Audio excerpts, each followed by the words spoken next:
Drama serial मन मस्त मलंग की आने वाली एपिसोड बहुत धमाकेदार होने वाली है, क्योंकि अब दोबारा से दो खानदानों के दरमियान जंग छिड़ने वाली है।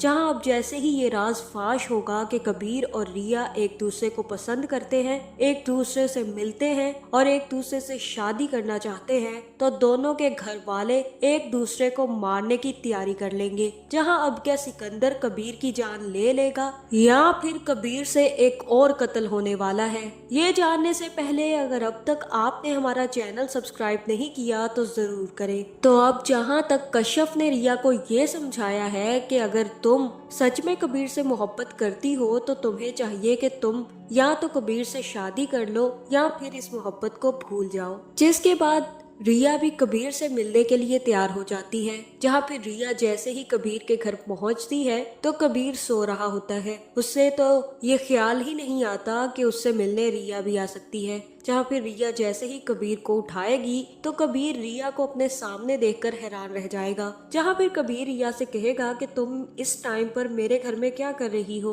और तब रिया कहेगी कि जब तुम आते हो मेरे घर पे मैंने तो तुमसे कभी नहीं पूछा कि तुम इस वक्त मेरे घर पर क्यों आए हो, और अब जब मैं आ गई हूँ तो तुम्हें क्यों डर लग रहा है कि तुम्हारा राज सबके सामने फाश हो जाएगा। जहाँ फिर रिया कहेगी कि तुम्हें शर्म तो नहीं आई, तुम तो मुझसे ये कह रहे थे कि तुम शादी नहीं कर रहे, तुम्हें तो कुछ पता ही नहीं है, लेकिन तुम्हें मैंने किसी लड़की के साथ सुबह ही देखा है, बड़े हंस हंस कर बातें कर रहे थे, तुम्हें जरा भी ख्याल नहीं आया कि अगर मुझे इस बारे में पता चलेगा तो मैं कैसा फील करूंगी और मुझे कितना ज्यादा गुस्सा आएगा। जहाँ फिर कबीर कहेगा कि देख लो तुम खुद को ही, तुम मुझे किसी के साथ देख नहीं सकी तो किसी के साथ शादी करते हुए कैसे बर्दाश्त करोगी। तुम्ही ने तो मुझसे कहा था कि मैं शादी कर लूं, किसी का भी हो जाऊं, तुम्हें कोई फर्क नहीं पड़ेगा।